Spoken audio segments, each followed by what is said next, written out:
You partner with people that are your mentors. You surround yourself with people who are the experts in the things that you are weak at, right? If I'm the stupidest one in the room, then I'm in the right room. Yeah, yeah. Right? How many people have said that? And I think in business, or you're doing something that is totally foreign to you or very fairly foreign to you, that surrounding yourself with people that know what you need to know is the way to go. Yeah. You didn't build your clinic to feel like an employee in your own business. I'm Matthew Gillogly, and on Out of the System, hosted by Dr. Talks, we challenge the broken rules holding healthcare entrepreneurs back. Hear from clinic owners, rebels, and builders who are creating bold, profitable patient-centered practices and doing it their way. Hi, Tammy. Hi, Matt. How are you? I'm doing very well. It's great to have you here. Thank you so much. I'm looking forward to this conversation. I have been too. So we've known each other, 5 years? Did we know each other pre-pandemic? That's how I pretty much know, I think that's how I put everything in bookends. During the pandemic. It was during the pandemic. 2020. Right. And you had just started, how long had you been in practice at that point? I left December of 2015, but kind of put up the shingle officially in 2018. That's like old school early days of the regen orthobiologic space, isn't it? I mean, it wasn't wild, wild west then, but it was maybe just the west. It's a little fringe. Little fringe? Yeah. Why'd you leave the system? And tell me, your anesthesia pain, right? Was that? I am. Okay. And so what caused you to leave? I simply could not practice ethically in the kind of practice that I wanted to. I knew that my patients were not getting the care that they deserved, and it was a no-brainer for me. But you left, but you didn't have your practice to go to right away. What Correct. did you do? Anesthesia. You just did locums work? No, well, No. It was technically, I guess, locums, although I was hooked up locally. I did not have to travel for locums, Okay. but all the while was gaining the skills, gaining the science, gaining the clinical construct and how I put together a business. And so that I knew that when I did come back in, it'd be on my terms and to the benefit of my patients. Was that hard to do? Was that hard to leave the system? Not at all. Really? Because a lot of people are like, they get that security. I mean, Oof. paycheck. I was dying inside. Were you? Tell me about it.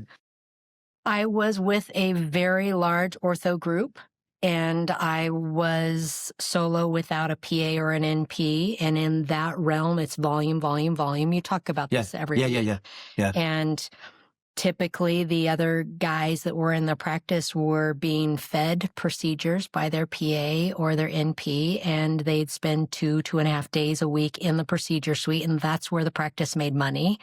And if you don't have that generating, and they were taking care of the prescription refills, and they are taking care of, everything but maybe the new patient consults and driving needles. And it wasn't hard to leave when I knew that I was spending an extra 4 or 5 hours a night documenting, Right. because thorough, if it wasn't said, it wasn't done. If it's not documented, it wasn't done. And I wasn't practicing reflexive or defensive medicine. It was, this is what they told me. This is what really is happening. And here's my thought process. Here's where we're going to go with this. Here's the 1 through 5 of where I want to help this patient. And I actually, frankly, got told, if you don't pick up the pace, if you don't start producing, you owe us money. Yeah. It was a no-brainer to say, Wow. then I'm out. I've got anesthesia to go back to, and I will do this right when I come back. Wow. Obviously you're a lot the conferences we're at, and you hear these stories all the time. When a doctor who's was in your situation, and they come to you and they're like, I don't know if I should really do this, or how do I do this? What's your advice to them about going out on their own?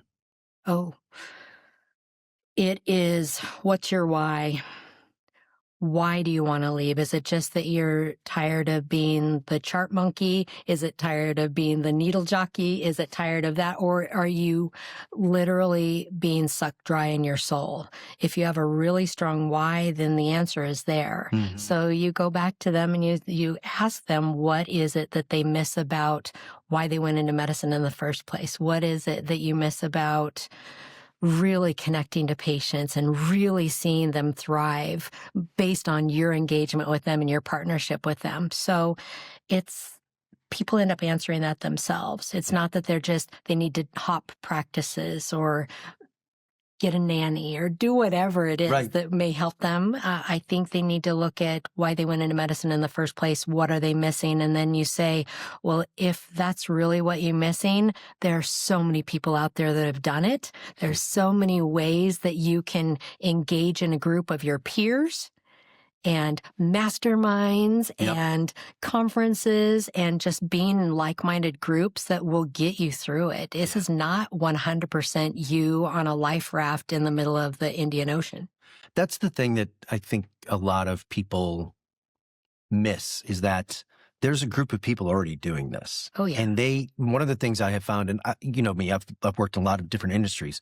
The medical industry really is unbelievably encouraging, which is interesting because the whole training is to build a silo. Like, be the smartest, be the best, be the best, and like at the expense of others, right? But then you see these doctors that come out of the system, and it's almost like they realize how badly they were abused, right? And then they're like, "Come on, I'll show you some things. Like, let me help you along." Did you have people showing you the way, other physicians taking you and showing you, or were you figuring this out on your own? A lot of it was a figure out on your own at that phase. Yeah. Now there are people who have done the direct primary care, DPC. There's a DSC, direct specialty care, and there's entire groups in Facebook and on LinkedIn or through SoMe Docs. I think you've met. Oh, yeah. Donna Coriel. Yeah. And there are just so many people that are there now. At the time, there really weren't. And there were a lot of eyebrows and like, why would you do that? And what are you thinking? And how are you going to do that? But I just gutted it out in a way that, you fail, but you learn the most from the failures, and you just keep learning, and it keeps getting easier and easier. What were some of the biggest challenges for you when you went out on your own? I think not having had business training, not having had the experience with here's how you market, here's how you don't spend marketing money, here's where you... That one, how don't spend marketing money, is the bigger one. Right, it is a big one. It's a big one. I knew from the beginning that I was not going to go down the path where I mortgaged or second mortgage or big business loan. It was going to be bootstrapped, and it was going to be stay as lean and mean as possible. And I'm still running lean and mean. And I think that was one of the very best victories I've had, is remaining lean. How big a facility do you have? How many square feet? Oh. How many offices? 1 20 by 20. Yeah. It's it. Yeah, it's really small. One room, but it's a larger center. My practice within, so there's the associated services or collaborations right there. So I don't have to be the one with the 3 or 5 or 7 year lease. Right. So you're inside a unit, right? And do they have all the other tools that you need, like fluoro or things like that? No, that is separate. Okay. And I have a colleague who's in traditional pain that has a suite that's not always being used. And we've talked about the days that it is most available. And I plan ahead. I bring my own fluoro tech, and I have that facility, which is fantastic. And I just pack up everything in the car, and we turn it into a surgical suite, and then we break it down, and I go back to the office. That's a really good point that for people to understand is we'll meet people. I had a call this morning, somebody who's starting up. Okay, I'm looking at like 2,500 square feet, and I got to outfit it. And then, the computers and all the machines and da-da-da-da. And this was more BHRT, the functional medicine. So they were looking, I got to get red light laser, and I got to get HBOT. And I go, please don't. Time out. Go sublet space at a med spa. They're like, what? And I go, seriously, I have orthopedic surgeons that set up regen practices on Saturdays in med spas, sublet space in med spas, and they're doing ultrasound guided, right? They're not doing back, right? They're doing knees, shoulders, hips, right? Simple stuff. Right. Simple stuff. Sorry, everybody who does knees, shoulders, and hips. They're not simple. No, I know they're not simple, but after a while they. And we have clients that'll like $50,000 a month just subletting space. They're like, oh, I don't need all this stuff. No. And you did the same. You've kept it unbelievably lean. Very lean. And that's been remarkably, you're agile that way. You're flexible. If something happens with the sublet, fine. You're fine. My ultrasound is on wheels. I have a case. I put it in and I wheel it. Yeah. PRP machine on wheels. Centrifuge. Centrifuge. Yep. Absolutely. What about when you're harvesting bone marrow? That's in the spine suite. Okay. Because it's fluoro guided, but the PRP and because I use every bit of what I harvest in terms of the bone marrow plasma into the ligaments and the muscles and the whole thing in this systems approach, functional spinal unit, the ultrasound's there too. Yeah. That's great. All right. So I want to go way back. Way back. At what age did you know you wanted to be a doctor? So it was, I either want to be a veterinarian or I want to be a physician at age 9. Really? Yeah. That might be the youngest I've had. Most people say 12 to 13. Now, the vet thing I get, because isn't every girl want to be a vet like before they're 10? Like that's kind of like the standard thing, right? I know my daughter wanted to be a vet until she was like 11 or something. It was because that was the year that I started 4-H. Ah, okay. We lived on what I would call a mini farm. It's all of 1.5 acres, but we still had chickens and sheep and rabbits and dogs and cats, and the pigs were across the way at our neighbor's house. And then Where was this? beef cattle was with my uncle on more land in Bend, Oregon. Bend, Oregon, okay. So you could start 4-H in the 4th grade. And that's when I would take my market lamb, from birth, you're responsible for the shearing and the worming and the vaccinations and all these things expense-wise, but your market lamb then sold on the fair on that Saturday market. And as a kid, $4 or $5 a pound on a 100-pound lamb as a 4th grader, I knew that was a way that then I could buy my first car, my bikes, my college, anything I needed, I was self-sufficient for. Wow. So that's where the veterinary piece came in. But also I love that part of the animal husbandry of we would help deliver the lambs. We would take care of them. If there was a baby that was an orphan, then we'd bottle feed it, a bummer lamb. And similarly, we did that with some cows. And so that led to, at what point did you decide between medical school, physician or being a vet? It came down to college and Willamette University as a small private liberal arts college in Salem, Oregon versus Oregon State University, a very large system in Corvallis, which had a direct program with the UW and veterinary. And I got just as many scholarships, actually better. It would cost me the same amount of money to go to a state school on scholarship as it would to go to the private small liberal arts college. And I fit into that yeah, better. I would see that you doing better in a small liberal arts school. That would be better rather for you. than a number. It's just my personality, and I thrived at Willamette, and I was pre-med all the way. Wow. Okay. So walk me through that journey, because I find it fascinating. 2, I'm always curious, like, what was that experience like for you? Residency can be challenging, especially in anesthesia, pain. What was that like for you? Was it difficult? Was it like, some people find medical school a breeze. Other people find it really difficult emotionally. What was that like for you? I was at a small school, Kirksville College of Osteopathic Medicine in Kirksville, Missouri. We were only there for 2 years because it was such a small town that then we knew we would be farmed out to these regional places for our clinical rotations. That was Phoenix for me. So the first 2 years being in that small environment, where I was in the mecca of osteopathic medicine, was fantastic. I thrived. I met a lot of great colleagues who are still colleagues to this day. I was on a health profession scholarship, so I didn't worry about money.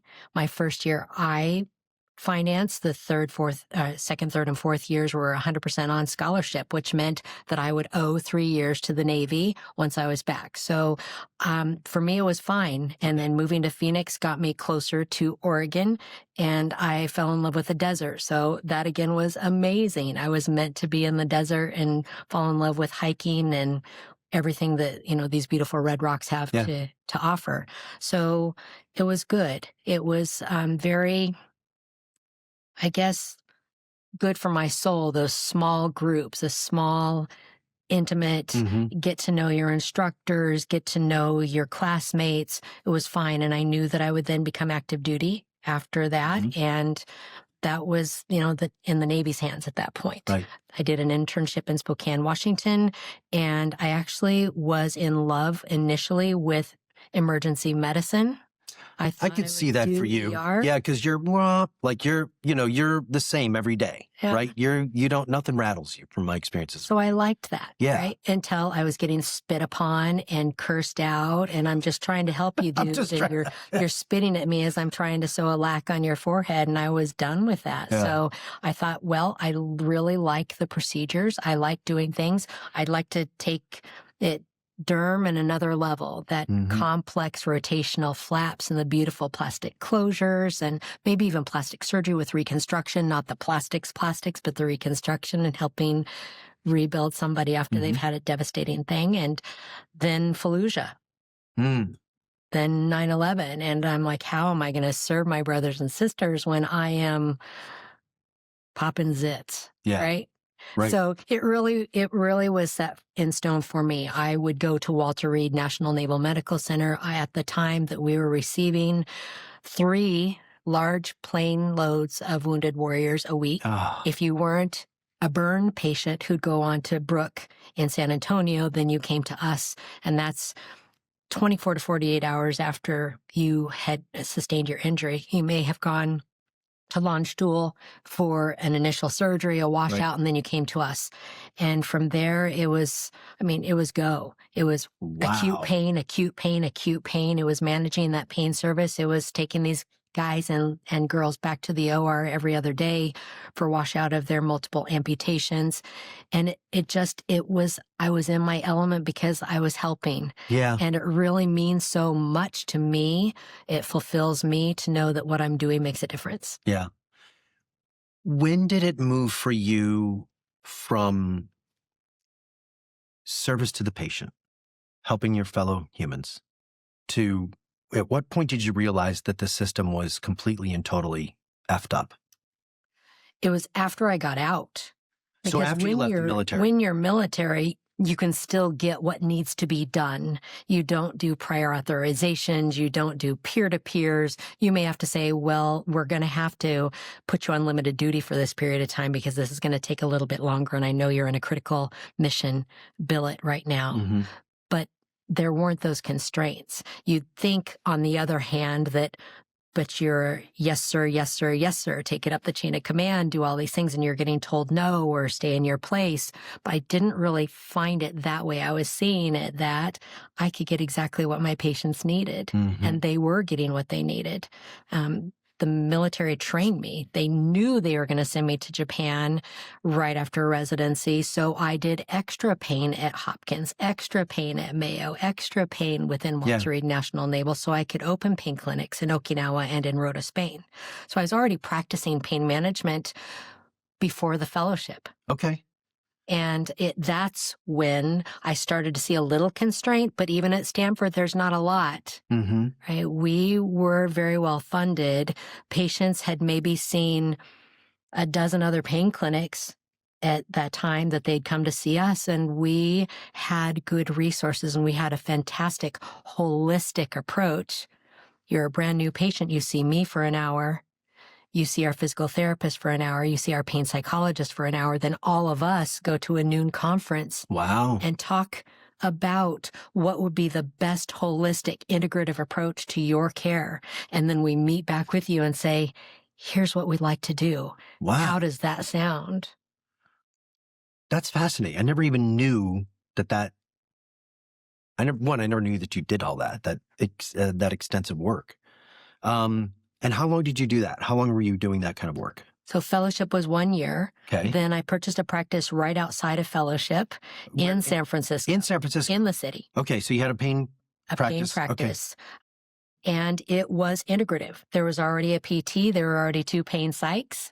It was the reason I gravitated towards that practice.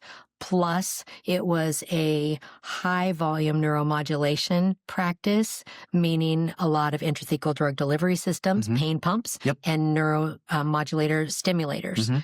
And Stanford was not known for and is not known for heavy surgical. And again, I love the procedures. I love the surgical, the advanced cases.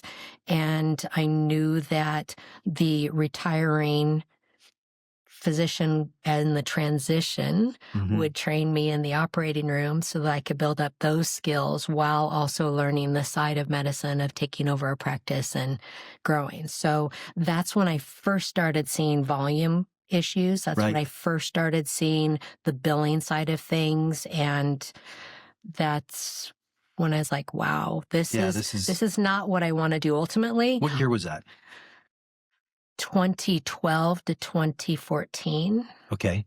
And then you came here and you were working in the system. And after a year, you're like, that's when I was with the big group. Yeah. That transition of, wow, this is not what's best for patients. This is not integrative. This is not the kind of system that I want to practice in. And I'd rather leave than stay in any form of medicine.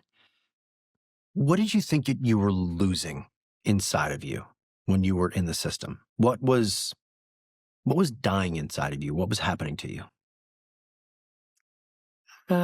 Autonomy was gone. Having the ability to use my clinical judgment as the expert, as the one who has trained so hard and who has seen so many wonderful things happen when you can work with patients the way they deserve to in an integrative approach was gone. And it was turned into instead chart, don't sleep, chart some more, chart. Yeah. And you're going to owe us some money. Yeah, that's just crazy. All right, so let's go to the opening. So you started very lean. Did you start taking insurance at all, or was it straight cash? No, 100% cash from the very beginning. Why? No, I'm with you. People will ask me sometimes, right? And I'll be like, I have to sense how the person, because for some people, it's a security blanket. And I will tell them, like, you can take insurance. Just let's be really clear about what this is, right? This is nothing more than a security blanket, because you're not going to get a better patient by taking insurance for the office visit, because now they're conditioned to expect everything else is going to be covered by insurance. You're not creating a hurdle where they have to reach into their pocket and give you money, right? Like, but there's a lot of doctors that they have that security of like, oh, I want to, it could be a lead gen. But it's not. They're not the same mindset patients. They're not the same at all. And it's really an albatross around your neck that's dragging you to the bottom of the ocean. I couldn't have said that better. It's like you read my mind on it. Yeah, I think when I've been doing this 11 years, right? And when I think about doctors as they leave, all the fear that they have is not real. Like what did you fear when you left? Or did you not have any fear? I was pretty secure in knowing that I would not lose my house, lose my car, lose my license because I wasn't committing malpractice, because I was missing something in these 5-minute visits or somebody was going to overdose on the opioid prescriptions that I was basically bartering for procedures. I felt freer to be able to go back into anesthesia when I had more control. I tell you when I work, how many shifts I can do, how many of these things, so that I can be building in the background. Yeah.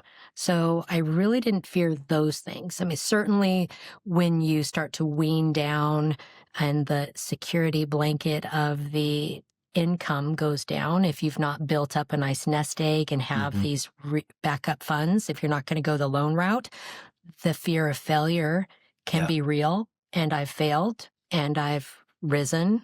Yeah. And so it's just one of those things. I guess it depends upon your risk tolerance, but I don't think I'm a low risk tolerance person. I calculate risks. Yeah, you and calculate risk. Like, risk to me is like, it's just part of the deal, right? It is Like, part of the deal. yeah. And so is fear, and you'd be silly if you weren't thinking that this could fail or that I could run into some hurdles. That's going into it with your eyes open, not with blinders on. You know, and I've been bankrupt, right? And part of it was the economy. Like, I had a real estate investment company. So like 85% of my friends went bankrupt. So it's like, we all kind of laughed about it. But once you go broke, you really don't, you either get so safety security minded that you never take any risk, or you go to the other end and you're like, well, I've already been broke. So I've already had the cars repoed and the sheriff show up at the house. So how much worse can this get? Yeah. Right. And I take for granted at 58 now, my ability to handle stress, like financial stress, growing a business, right? We're growing this business. Just because I've done it before doesn't mean that it's not like I got a truckload of money sitting out there somewhere, right? Like, you still run it lean, and you're just like, all we got to do is get through today. Mm-hmm. That's all that really matters. Let's just get through today. Tomorrow's got enough trouble of its own. Like, Can we pay the bills today? Let's do that. Let's just pay the bills we can today. Tomorrow we'll figure it out tomorrow. Mm-hmm. And I think that the thing is, if I could teach a doctor from a business standpoint to take their medical training and apply what they learned to dealing with traumatic, stressful situations and apply that to business, and like, you save lives. Mm-hmm. This is just business. Right. Like, you've resuscitated people, you've changed people's lives, you have cardiac surgeon or whatever, or your knee, whatever, right? You've helped people walk again. Like, That's way more difficult than this. Like, just keep some perspective, right? How have you, because you're pretty level-headed, like, how did you keep your wits about you as things were challenging? In the business? Yeah, no, in the business. I'm sorry. Okay. In the business. I'm sorry. Thank you. Yeah. Sure. Well, it's not my saying, but I do remind myself this is not med school hard. Yeah. Right. So you partner with people that are your mentors. You surround yourself with people who are the experts in the things that you are weak at, right? If I'm the stupidest one in the room, then I'm in the right room. Yeah, yeah. Right? How many people have said that? And I think in business, or you're doing something that is totally foreign to you, or very fairly foreign to you, that surrounding yourself with people that know what you need to know is the way to go. Yeah. Who mentored you in the regen space? Who were the people that stood out to you from the medical side? I think it's more the institutions having the backdrop of Toby, the backdrop of IOF, those things where you could get around like-minded people from actually all over the world, not simply within the United States, and you could learn from people that are doing it so many different kind of ways and in other systems that had a bigger impact than, say, one person in general. Yeah. I mean, certainly there are some, I would go back to fellowship and say, okay, this was an entrepreneurial attending. There were very few. Most of them were within the academic system, but there were some visiting professors who would, not visiting per se, but they were doing their own thing. They were in Silicon Valley. They were building other things. So kind of bending their ear on something like that, or specifically as a woman in business. How is that? Being surrounded by other successful women in business has been very empowering and helpful to just kind of know. Was that hard to find other women that were willing to open up? Sometimes there is a group, WOW, I think it's called, like Women in Orthobiology. Yeah. Yep. Right? Great group. So that has been really refreshing to know that we can share protocols or share, how did you get over this HR concern, or how did you deal with whatever it is nice that it's not this competitive thing, or this, I'm not going to tell you because you're going to take it and steal it and, get so much further ahead of me. I don't find that that's really in this space. Yeah, that's,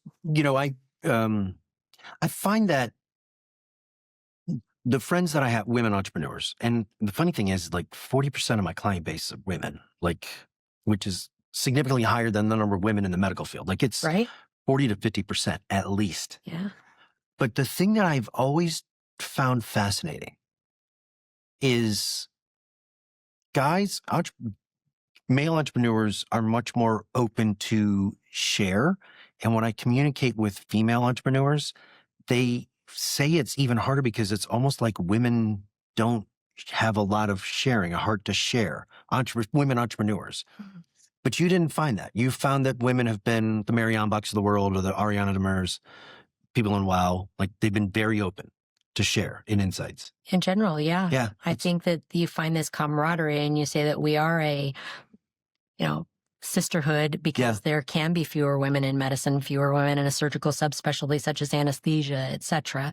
So to find somebody that's like-minded and is rowing in their own boat, but you're on the same path is refreshing, and it's just a little bit grounding. And I've really not found that. Yeah, that's good.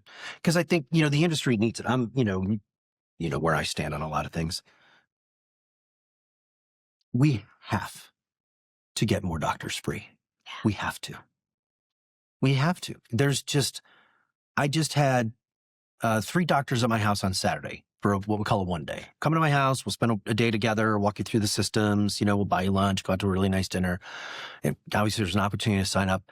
And there was a doctor there, 59 years old, local community family doctor for 35 years. And he's like, I've been losing money for the last 5 years. Like, you've got to get me out. Like I've got all these tools. What do I do? Another one who's in pain. And he goes, yeah, the personal injury stuff is great.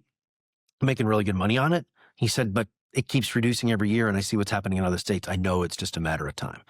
Mm-hmm. Client's going to go from $85,000 for what we make on a case or something like that to $8,500. Like, they see it happening. What would you tell a doctor who's in med school right now? What would you tell them to do when they come out? Meaning not specialty. Would you encourage them to go out on their own? What path what advice would you give them? Start your brand right now. Get your own domain right now, yourname.com. Start building your presence now.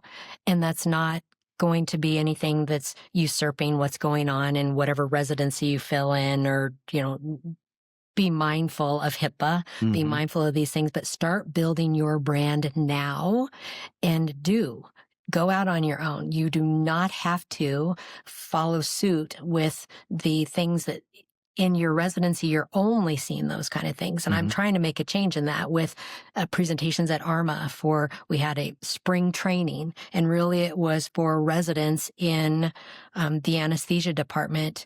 And it's like, there are options other than academic. So we had on the panel, we had private practice, we had hybrids, we had academics, we had all these different options. And if you don't hear about it early, if the residency programs don't allow you to rotate in electives early, right? Come rotate with me. Yeah. Come rotate. So I think it would be know that there are ways out, and that you can see what's happening around you. This generation is coming out saying, I'm not even sure I even want to practice medicine. Do I even want to finish getting my degree? Yeah. Therefore, yes, and start building your brand, because you may not be the best consultant straight out of medical school, but you can start working with and engaging with med tech and other companies, and, bringing, I guess I would call it legitimacy to everything that you see on social. Right. You should be the voice of authority. Right. You should be the voice that is saying, this is what's about peptides. This is what's about the intermittent fasting. This is what's about. Name your passion. Not somebody that doesn't even have a degree, or if they do, it's certainly not in medicine, right, and doesn't have all the anatomy, physiology, and all of that background. So start from day one. Even in medical school, you can start building your brand. Yeah. Is that how you've built your practice? How have you grown your practice? And what's the name of your practice, by the way? Precision Regenerative Medicine. And it's located in North Scottsdale? It is. Okay. And what do you focus in on? Are you mostly spine? I am spine and joint. Okay. I do not focus on wrist and hand or ankle and foot, but everything, major joints and spine. I'd say it's about 50-50 Okay. joints and spine, but it's more of a whole system approach. It's a constructive regenerative medicine approach. Okay. So tell me about that. What does that mean? It means that traditional pain and even some of these traditional ortho spine, neurospine, anybody who's doing these kind of procedures is destructive.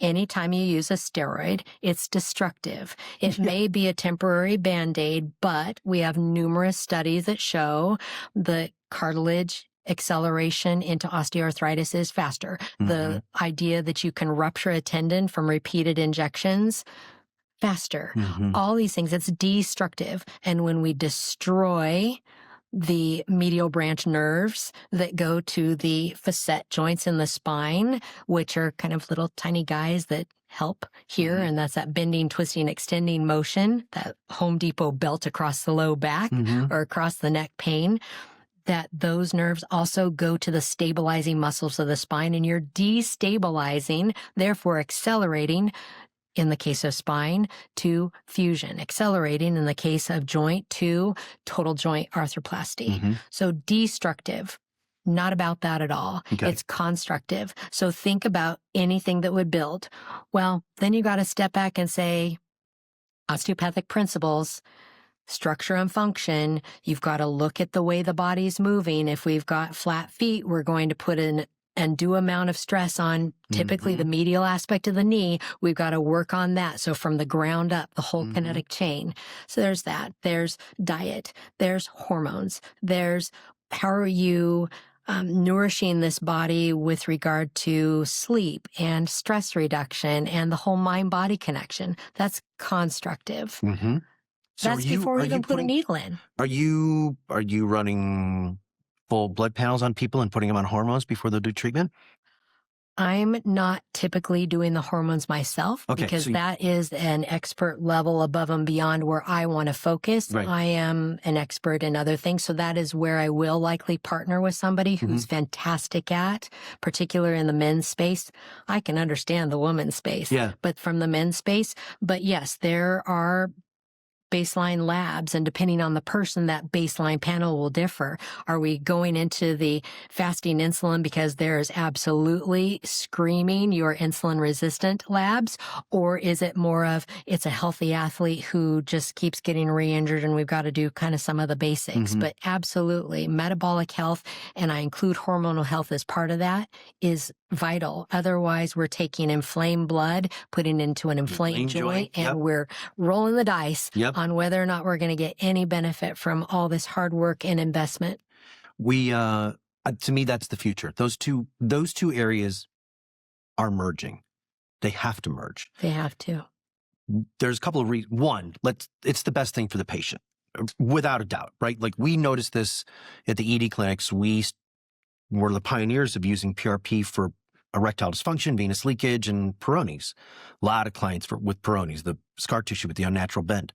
And so what we noticed is that we had some patients that came to us and then we put them on hormones, right? And this was basic cypionate or pellets. Like there was no peptides, like there was nothing, right? There was no semaglutide or anything like that. But what we started noticing is the guys that would be on hormones, and if they were on hormones for at least 2 weeks prior to doing their PRP injection, we started noticing that they were getting better, faster outcomes. So my Dr. Gibbons came in, he said, you need to take a look at this. I'm like, so I know it's anecdotal, right? Like this is not a double-blind study. And I'm like, He's like, I think we need to change the protocol. I'm like, okay, let's do it. Change the protocol. Our improvements went through the roof. And that was the first time. This was 2015, 2016. I mean, who knows how many billions of cells, like we had the Magellan. So I'm assuming we were getting a good cell count. We weren't counting. We were just pulling blood and injecting back in. But you started to see this. And that was where the first light bulb went off in my head. I'm like, if we did this full scale and what we know now about the whole functional health space, Do you know Dr. Schachter's Joshua? You know Shaq? I do. You know, he's doing this at a big scale. Like, he just spoke at the BHRT Training Academy Cruise Symposium at Sea. His numbers are insane. Great. People are spending money. They're like, get me fixed. And I'm glad to hear you're doing that. Are you doing like anything like HBOT or laser, shockwave, pre-post, anything like that? I have not added in HBOT. I don't have chambers. I have referrals for chambers. Yeah, and it's an expensive thing. Nobody It needs, is. but yeah, get a referral partner. Exactly. Yeah, don't That's go what that's about. Similar with red light. The lady that I have space with has entire red light room. We can bring in before doing the PRP, and we can do the high intensity interval training with red lights on. Then we draw the blood. We were doing little things like that, but where I'm more likely to use the adjunctive is in the in-season athlete, or say, you're getting ready to do a charity golf tournament. Right. And it's not the right time to inject your elbow right now because it's your dominant arm and you're going to feel it. So what can we do to get you ready and to palliate and get space for, but there's still regeneration going on prior to the actual using of your own cells? So that's all part of prehab. Okay. Are you doing multiple PRP injections for a joint depending on, are you a one and done person? What's your philosophy on that? What do you feel is the right approach? I personally have had great success with one. Okay. We certainly reevaluate. Oh, yeah. You know, it determines whether or not we're going to do a booster, but that booster is not at 6 weeks. It's not at 8 weeks. It's not at 10 weeks. And it may not even be until 4 months out. Oh, really? Because Okay, so we you are wait that long. still Yeah, you're still on that trajectory. Where did we get versus where do you want to go? Did I get you 80% better and it's realistic that we can get another 10%? Did I get you 50% better and you'd be settled with 70? What happened in that post-injection timeframe? Were you able to maintain the rules? Right? Were you immediately back to sport, or did you go on, a trip to Amsterdam for 2 weeks and all the alcohol? Yeah. Right? Smoking all those weed. things. Yeah, Right. walking around. Yeah. So what was it about? And each individual, but I found that if you do it right the first time and you know the baseline platelets and you know what your system gets and you know what you're delivering precisely with ultrasound and or fluoro guidance every single time, that you can do really well with one injection. Are you testing cell counts on every patient? I am testing cell counts on my new patient. If it's a secondary follow-up, I'm not likely to. On my stem cell ones, bone marrow aspirate, 100% across the board since the very beginning. And that's an investment in and of itself, but it's worth it to me to have that kind of data. That was the thing that I remember about when we worked together, is that you were one of the first that I was really exposed to that was doing that kind of detailed work. But that was early on, like it was like 1920 or something, 2020 or something like that. That's my quality assurance. Yeah. And I was like, oh, well, yeah, that makes sense. Like nobody was doing that. How are you getting patients? How do you market you and your facility? What do you do? What works? What do you think works? I think having very good relationship with your patients, and they are the ones that tell. It's that organic. I ask everybody how they found me. Everybody. And I'm the one answering the phone, so I know, right? And they fill it out on the form. But there's some Google. So having a very strong online presence is critical. Owning yourself, your website, your Google business profile, everything that is out there on you. I Google myself regularly, or I'll ask the LLMs regularly, who is the best? Who is the best? Who is the best? And if I'm not showing up, then I've got some work to do. Yeah. And I want AI to say, Dr. Tammy Penhollow, Precision Regenerative Medicine. And I work very hard for that. But most of it is, my sister came to you, or my uncle, or my doctor said that you're the best. Do you have a specific process to make sure that those happen? Do you ask them for referrals? Anything in particular that you're doing? I do ask. It's a little bit hard. People are a little bit shy even to leave a review. Yeah. I try to make it as easy as possible to leave a review, a QR code they can scan, those things, or really just say, hard. if we could just help one person just like you, it would mean the world to me. Mm-hmm. One person. So you think one person, I can think of one person, right, to tell about you. So make it actionable, make it small, not like, hey, tell all your friends and family. That's too vague.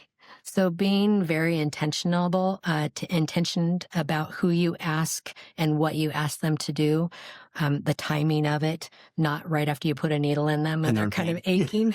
Yeah. You know, those You just hit their elbow and they're like, that really hurts. Exactly. Or they're coming out of the MKO melt from the back part procedure. Yeah. So Not the right time. Not the right time. No. Right time, it's a good time, but it's not the right time. Christine's mom just had her hip and knee done. She went to go see Donnie. And I was like, how was it, Diane? She goes, man, those MKO melts are fantastic. I'm like, yeah, they are. She's like, have you tried them? I'm like, no, but I've heard about them. Like, a bunch of us are like, maybe we should just get them and like, I'll get in a room and like take some MKO melts and have a good fun hour or something like that. Who would have to document that? Yeah, I know. And then everybody's like, controlled substance right. inventory. Yeah, I'm like, yeah, well, no, maybe that would be against the laws. Maybe we shouldn't Exactly. do that. It's like, all right, maybe we'll stick to something else. We'll go to Denver and do ketamine or something like that. So do you do like any webinars or like live events? Or is it all just word of mouth is how you're growing? I had done webinars. I didn't see a lot of bang for that. I have gone live on YouTube a few times, and I try to stay involved in the community. There's the Women 360, which is a very large networking group throughout this whole Phoenix metro area. And there was a March to Wellness event live and purchased a booth and was on stage. So those kind of, Well, you've been speaking a lot more, haven't you? You've been intentional. I know you've been at the conferences, you've spoken a couple of times, I'm right? very intentional about that. Yep. I don't tend to turn down the invitation if that's a possibility. And some of them are even webinars for the AAOM, those things that are just educating physicians. So part of it is how many people can I reach versus how many people can we collectively reach if I train the physicians in the benefit of prehabilitation, the importance of the functional spinal unit, the importance of the functional elbow or the functional knee, name that joint unit rather than just interarticular and done. Yeah. Right? Then we're going to give the whole practice of regenerative medicine a better name because as you and I mentioned before we even started, this is the wild, wild west. Yeah. Maybe it's only one wild. Okay. Maybe we've dropped one of the wilds. It's not two wild wilds. Maybe it's just wild. Doesn't fit very well with the song. Every day, but yeah, I know. But every day it gets a little bit more, it's like every day you see it getting a little bit more tighter and a little bit, but there's a lot of renegades out there. You've been pretty active on social media, on LinkedIn about calling out some of the renegades. I still get phone calls from patients that had a daughter calling on behalf of her 90-year-old mother and talking about how, well, we talked to this guy and he said that if we did IV exosomes that her brain fog would go away and we've even got evidence against the dementia she has. Wouldn't it be fantastic? Why would you want to draw her blood and do things like this if we can't just use exosomes in the IV? Like, oh my God. Because they're dead. Oh my God. Yeah. But that's happening. So it is wild, wild from the stories I'm hearing. Yeah. What concerns you the most about that? About those fringe companies out there making wild claims? Aside from the true patient safety issues like blindness, death, and sepsis? Yeah, aside from those. Okay. Yeah, aside from those minor ones. Aside from death? Aside from death, it's all going to happen. What do you worry about? The erosion of trust already coming out of the pandemic, and you look at poll after poll after poll and the erosion of the patient-doctor relationship, the feeling of trust within the medical community, and that's what so many people say that's what drives them to the gym bros. That's what drives them to the quack clinics and the scam cell clinics on the corner and all those things that are not legit. So I think the bad actors out there can really, what do you say as a coach that, one bad review, how many good reviews do you have to? 10 to 12. Okay. So you can have 55-star reviews and you can have one person who just has a vendetta and they'll give you 1 star and people will focus on that. Okay. Infinitely. Similarly to this. Yeah. One bad scam cell clinic takes how many legit operators who are practicing ethical regenerative medicine to outweigh that. So how do we stop it? How do we get our arms around it? Outcomes, data, publishing, those kind of things are going to be important to those who want to say, look, we've got, and here I have a little bit of a problem with academia. There's only so many double-blinded, randomized, complete, there's only so many controlled trials that you can do when people are people. For. Yeah. Right. We are, you cannot control for all the variables. Mm-hmm. Absolutely cannot. So you're never, ever going to be able to say, don't eat your protein, don't take your creatine, don't do your, right? Don't let your blood pressure get out of control, but I don't care if it's a little bit whack, because that's the only thing we're controlling for right now. Mm-hmm. We're controlling for how did you do with PRP in your left knee? Right. We're never going to be able to do that. So I'm not sure that I can put all of my eggs in there's got to be more studies. I do like the patient reported outcomes and the outcomes databases. I think that gives us a lot of credence. Do you use like Data Biologics, or who do you? I personally do not. I collect my own. You have your own data? I do. Okay. I do. And then do you share that data with patients? I do. Yeah. It's a really powerful tool. It is. And this, I'm not pimping for Data Biologics. I mean, we're friends, right?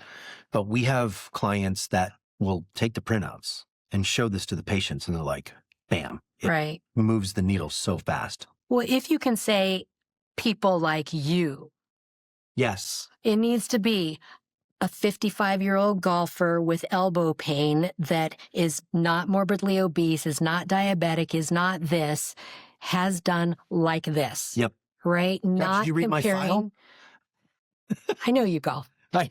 You've told me your age. Yes. So versus comparing it to a 18-year-old who's being scouted for a Division I, and they've got a rotator cuff tear or a labral tear. I can't show 50 X-year-old male to a 18-year-old female swimmer. Totally different. So to be able to do that, that's where I do see the benefit of a large database and paying extra within that construct to be able to compare yourself to the others within that. So yes, that's one way to maybe earn back some of that trust because trust has been eroded. Yeah. What's your feeling on some of the changes that have been coming from HHS, from Health and Human Services, peptides? Oof. It's a big, broad topic. It really is. But what's your feeling in that?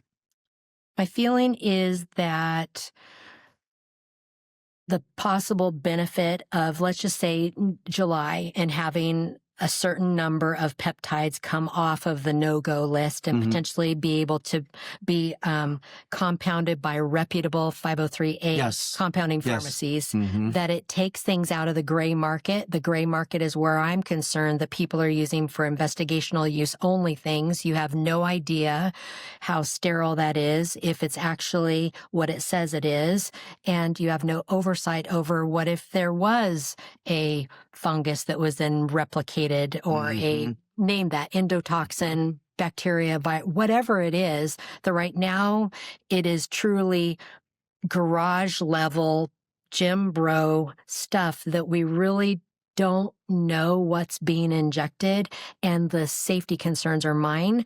Yet I've read arguments that say, well, physicians aren't doing anything about it, so I'm just going to get it the way I want, and I'm not even going to tell my physician what I'm using. Right. Yeah.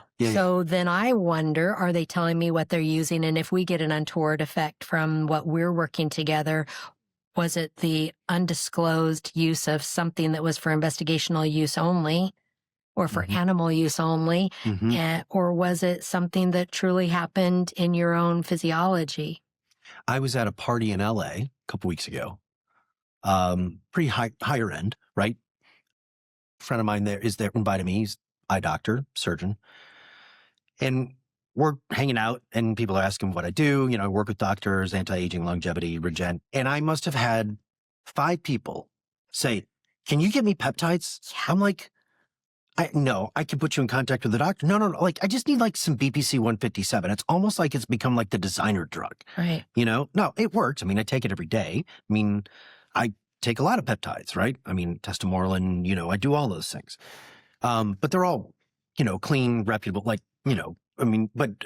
and then talking to this guy, he goes, "Oh, I can get you peptides. I got to go overseas." He goes, I'll give you his number. Here's his WhatsApp. I'm like, you're going to buy peptides from somebody's WhatsApp number? Well, yeah, like, how bad can they be? I'm like, they can be really bad. Like, you're not, please talk to this doctor. Please go talk to somebody who's going to do this the right way. Like right now, is there a right way? Is there a legal right way for those that are on that no-go list? Well, I'm not a lawyer, thank God. And I got a D in contract law. So, I feel pretty confident that there are a number of reputable compounding pharmacies, not the small ones, the big ones, that are producing this, that I'm pretty, in my doctors that we work with are using them and recommending them and prescribing them, that they're going to be clean and they're going to be good. Is it legal? Technically, probably not. And yet, I have seen the results in me, and I know what it can do for humankind. And then I always ask myself, is it worth it to be the trailblazer? Right. And I don't have the answer for that, Tammy. Right. Like, I don't have a medical license. I don't own a pharmacy. As Brigham Bueller said, you're in the perfect position. He goes, they can't come and investigate your pharmacy like they can with me, and they can't threaten to take your license, right? Here's what I know. I see, I'm going to use my own body because you knew me 6 years ago, I was much heavier, right? With the use of these, I'm in the best metabolic health at the age of 58 that I've ever been in my life. So why not? Yeah. I would like more data in humans. Yeah. And I respect that. I would like to have a mechanism of action of each of these in humans. And some of them I'm just not sure that we do. I'm excited. I think there's potential. I'm not trying to put wet blankets on anything. I know you're, but I'm data driven. Yeah. And I'm safety. I'm an anesthesiologist. I am your primary safety officer, yes. Right? You are paid to keep them alive. Right. So that's a big deal to me. And my medical license is quite valuable. Mm-hmm. I'm encouraged. I'm encouraged that at least the conversation is happening. I am too. You know, because they're inexpensive, they're cheap. Really? Yeah, the cost of them are. All of our clients, we teach them, you put it into a package. So it's overall, like it's not the cost of the medication that's getting marked up. It's the wisdom to apply it, right? That's really what it is. But I think some of these things like thymosin alpha and testosterone and BPC 157 and all of these can have really great positive impact on people. I mean, I can tell you my own injuries that I've had of injecting BPC 157 as I have an injured shoulder in my delt, and I get markedly better faster. I mean, so I think there's great potential with these things. Yeah. I really do. And I get excited anytime we can move control of care from the pharmaceutical and the health insurance companies back into the hands of the doctors. In my view, that should be a decision purely between the doctor and the patient. And the doctor should have the time to talk to the patient about the options. Absolutely. And educate them. You can't do that in 7 minutes, can you? No.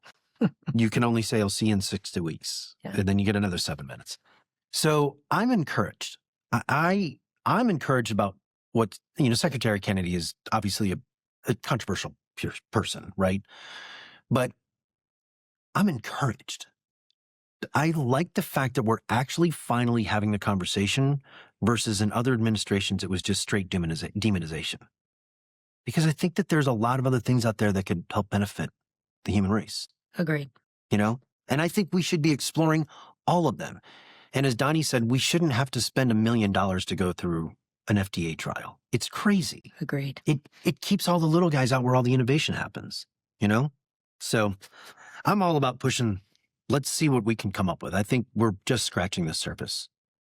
Every time I send somebody to go get a regenerative therapy procedure, like I said, we sent Christine's mom, and now her dad just called me this morning. He goes, I'm going to go get my shoulder and knee done. What do you think? I'm like, it's about damn time, Bill. Like, go for it. You're going to feel much better. Physical therapy isn't working. Shit. Right. So When we were talking before the cameras were rolling, I want to dive into this because you had some pretty, and I want you to let it fly. We were talking about bolt-on services and bolt-on businesses. Tell me what you meant by that. What do you mean? And because that's something that you have a pretty strong opinion about. Similar to the Wild West aspect of things, where you maybe have people that aren't fully trained doing these kind of procedures that should be done. I think that's not great. It's not great for patients, or they're doing them without image guidance. 100% no. Oh, God, or yes. whatever, right? Yeah, the people who don't without image guidance should be like shot. Are you talking about like the orthopedic surgeon that's read this, that are only doing 8 cc's or 10 cc's Sure. and not? Yeah. So Is that the kind of stuff? I mean, first of all, let me say, I have compassion for the physicians that we want collectively to break away and leave the system and gain their autonomy and truly help their patients. I absolutely feel for that the insurance companies are taking more and more and more, and every single year your reimbursements go down. Granted, I'm giving you all of that. However, one of the things I see marketed to physicians in insurance-based practices is add regen, add this cash base. It could be a laser, it could be a shockwave, it could be PRP, it could be whatever.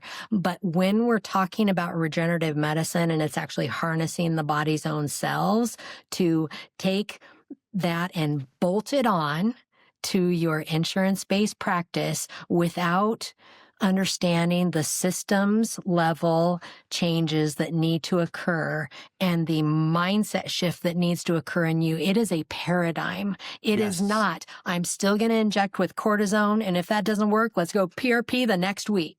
Yeah. All right. Or I'm going to take the very first rep that comes to me and says, oh, well, I'm an orthosurgeon and I happen to use this brand in the OR of this implant. And they also happen to have a centrifuge and a PRP kit that is, let's just say, like doing plasma instead of doing platelet-rich plasma at best. Maybe getting a billion cells at best, maybe. Maybe. Yeah. Maybe. So that is a shift in the system, and it's the antithesis of the constructive approach. It's still that I'm praying that I can keep the doors open. We're going to add some cash-based services, and this is a way to do it. And it might be my little flight line, my little thing of pulling me up. It's not the same. And I would say, please, please, please get educated.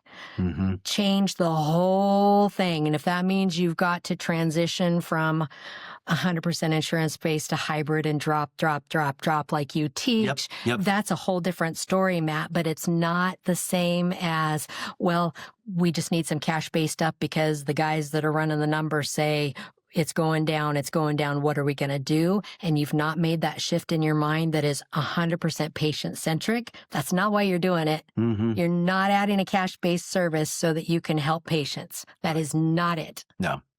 Well, that's what bolt-on is. So the thing I notice, and I talk to 20 doctors a month on the phone, right? Deciding whether or not they're going to come work with us. Most of them, if they have cash services, maybe $5,000 a month, on the top end, $10,000 a month. And you mentioned something is they haven't made the shift in the mind. Right. So what happens when you're struggling psychologically, when people are struggling financially, they actually start grasping at straws instead of doubling down on what they know. Okay. And so they start looking for quick fixes. It's like the heroin addict who, will inject anything because they can't get their fix. Right.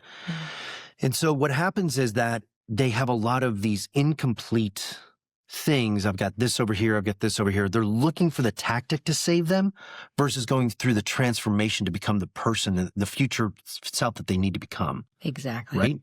And you said something beautifully, is that you've got to have that mindset. You have to, when we can get a client focused on their future self and calling that future self into them, not chasing the future self, but calling that future self into them.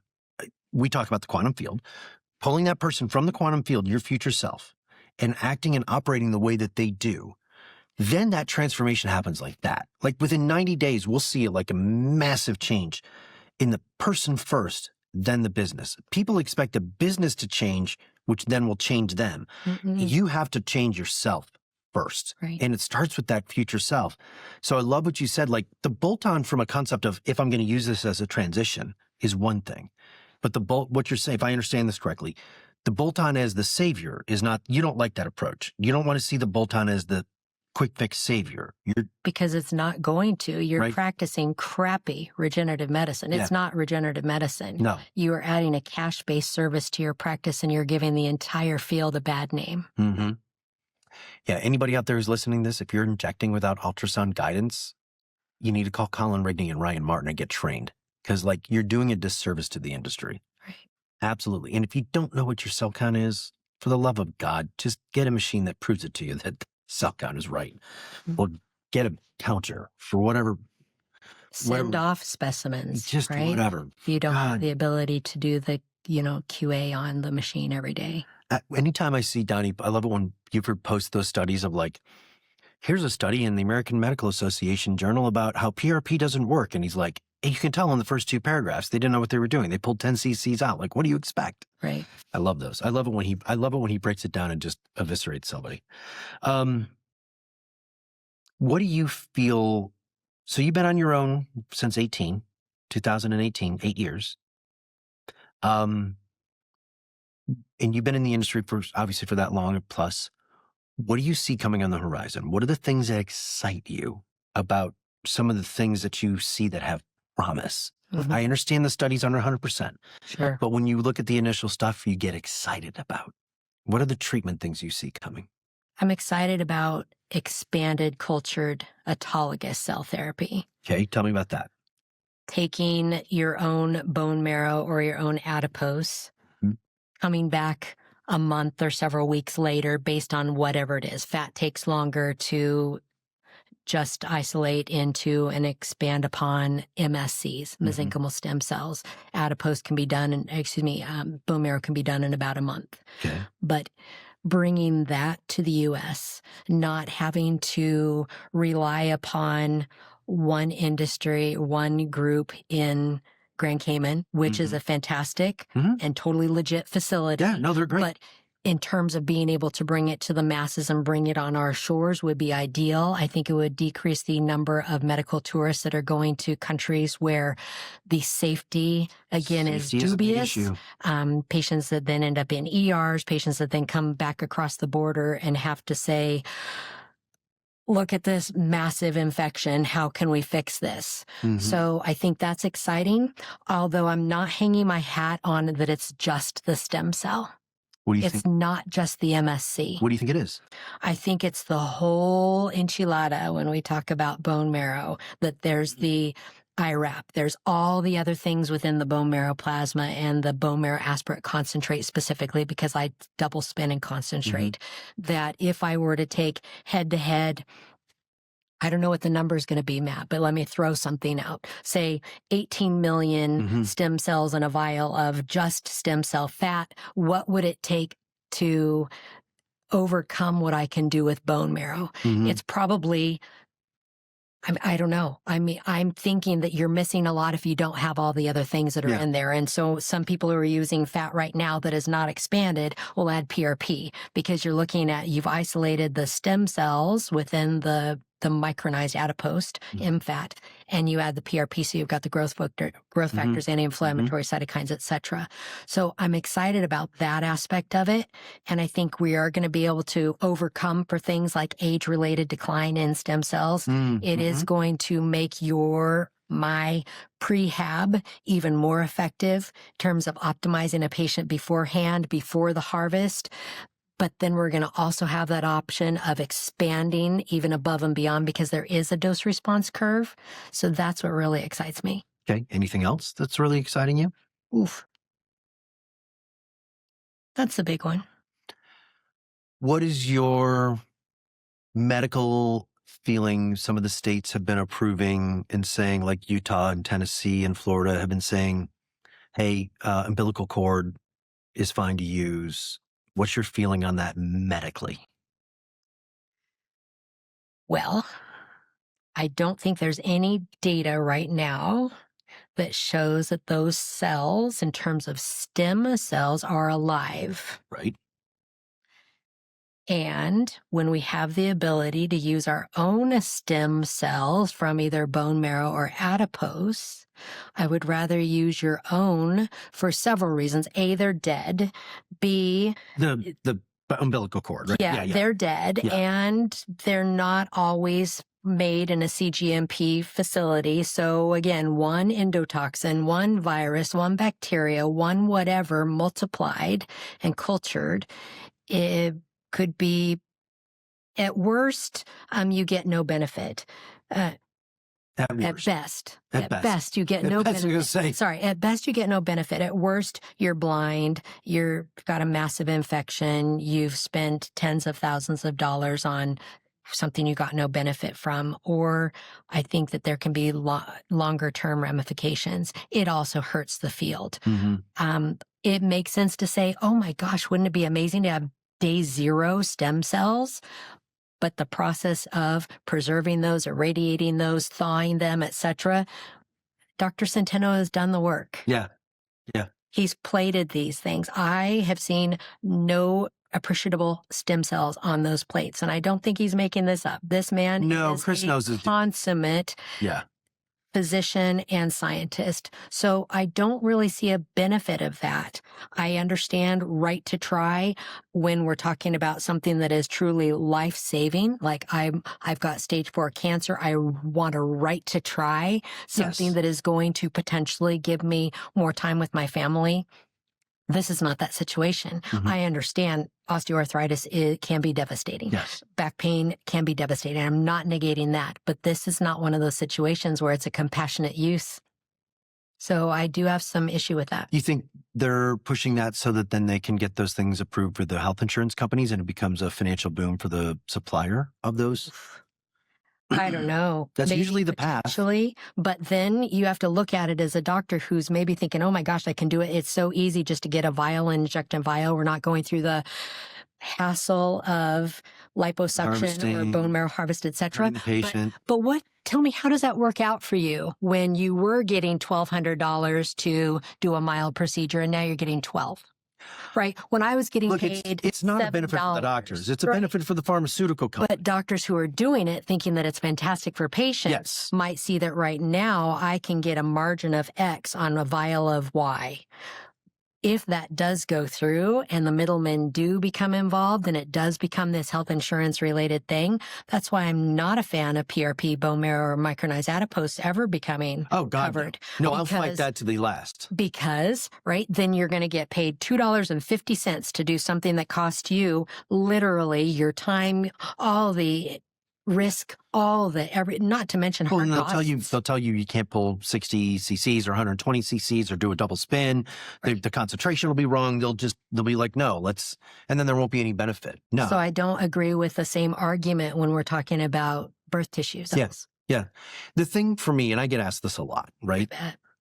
A ton. Again, same party, right? And I'm standing, it was actually in this guy's yacht. So we're standing on this, was really nice. Yeah. LA. And so we're standing up on the 3rd level and he's taking us out through the harbor and we're standing there. I'm talking to some folks and this guy's like, yeah, I just had, umbilical cord injected into my knee and, da-da-da. And I'm like, so how much did you pay? I forget the number. And I said, why didn't you look at doing your own? He goes, oh, well, because, I'm older. My stem cells they're not as vibrant. And I go, those stem cells were dead that they injected in you. He goes, what? And I go, for less than that cost, for most, whatever doctors are charging, but on par, that's less expensive for you to harvest your own. And we know for a fact that it works better. Like, I've never seen any study that animal, umbilical, any of that performs better than my own. Even, and I won't say that I've read the studies in detail like you would, right? And I get a lot of my studies from talking to doctors, but I've never seen one study that even gets remotely close. Anecdotal, data biologics, whatever. I've never seen it. It's such a sales job. it really pisses me off. So can we call it wild again? I can call it fraud. How about we call it fraud? Okay? It's charlatan stuff. Yeah. I mean, I get phone calls, hey, we want to introduce you to, my doctor, your doctor's going to love this. Here's a doctor who's doing great. I'm like, just get away from me. Like, one, I don't do that to my doctors. That's not my job. Right. Two, no. No. It's just, I find that stuff so bad. It's just really stunning to me. Yeah. So, what is, for you, what does your future look like? What do you see on the horizon for your practice and for your growth?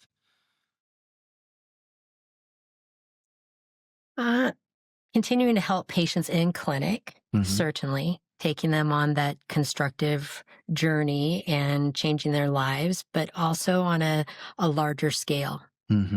As I said before, when I teach physicians, their patients are impacted. We can make a larger reach at that point. Like, your goal is to save how many doctors? 100,000. Okay. We're going to lead the exodus of 100,000 doctors worldwide out of insurance-based care. So that's a fantastic, because then you extrapolate and say each one of those doctors can affect this many patients. We can affect $40 trillion in healthcare savings in the United States alone.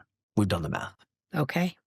I don't have those numbers for what I. It's in the book. You can read. It's in the book. It's chapter 13 in the book. You can read it. Now, there's soft numbers. Okay, like it's not like. But if you look at how much money you save, it takes 18 months for somebody to go through like the prep for a hip replacement and the wasted time with work and energy and all that and the drugs and all that.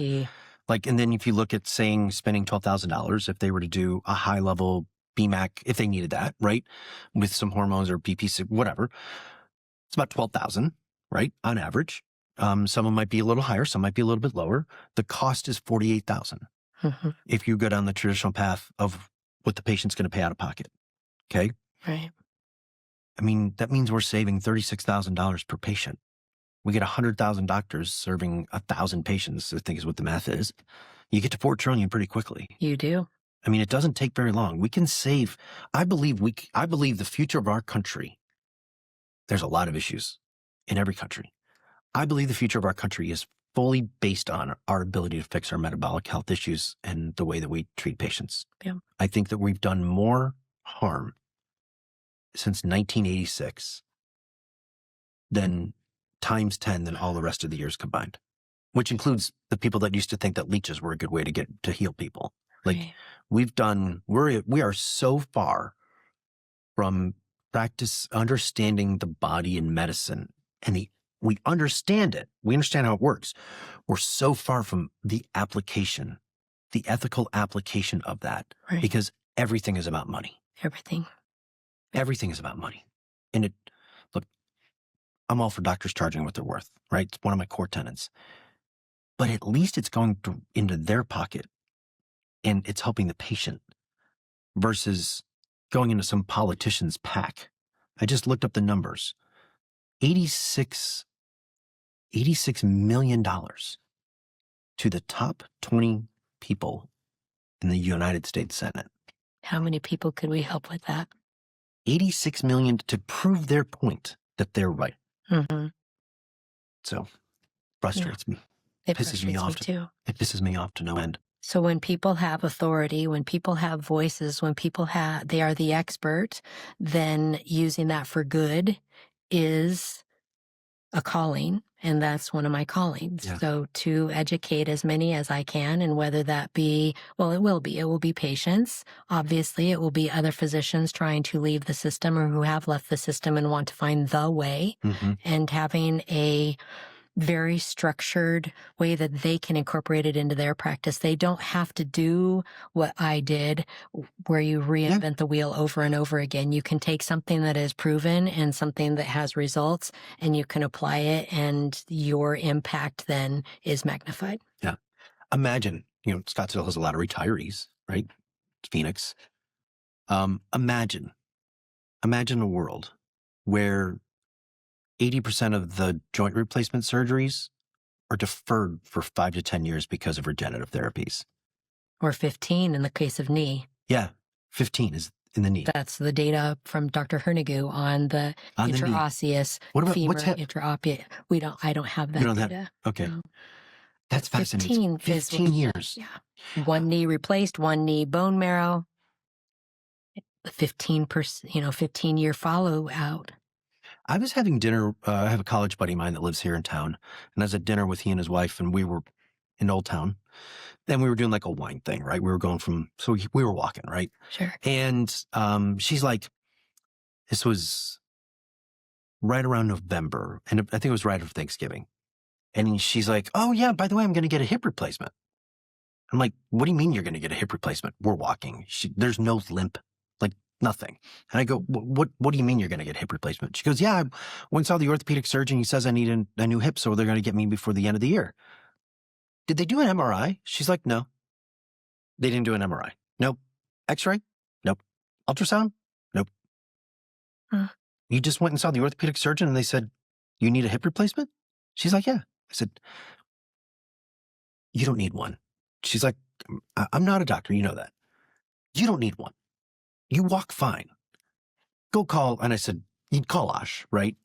And I texted him. She went and had it done, and he gets the MRI done on her, and he's like, you don't need hip replacement surgery. And all I could think of is that orthopedic surgeon was trying to make their RVUs,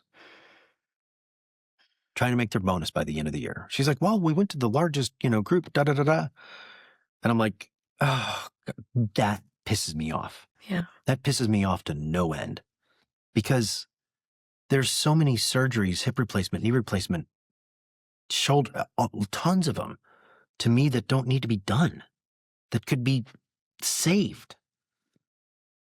At least postponed for quite some period of time. And how much more activity do you have during that time frame? And you're getting healthier through the system all the while. And you may even get to a point where you don't even have the inflammation in that knee. I consider it a success, for example, if a woman comes to me and every joint aches and she's not hiking, she's not doing the things she wants to do, her shoulder, she can't play pickleball, she's in florid menopause. We correct the hormones, we get her eating anti-inflammatory, she's now sleeping better, nothing hurts. Thanks. Yeah. That's okay. That's fantastic, because look what we just did. You're a healthier being for even have met me. Yeah.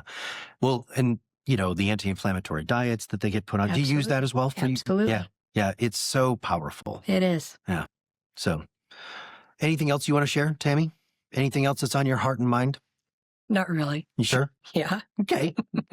Thank you for coming in. It's my pleasure. Thank you. It's always great to connect with you. You're going to be at Toby and IOF? Absolutely. Great. Love to see you there too. Thank you. Okay. Thanks, Tammy. Appreciate it. My pleasure. If this episode got you thinking differently, hit follow and share it with someone stuck in the system. Please leave a review. It helps us grow. Want more? Visit MavrixProfitSystem.com to schedule your free discovery call and explore how far your business can go.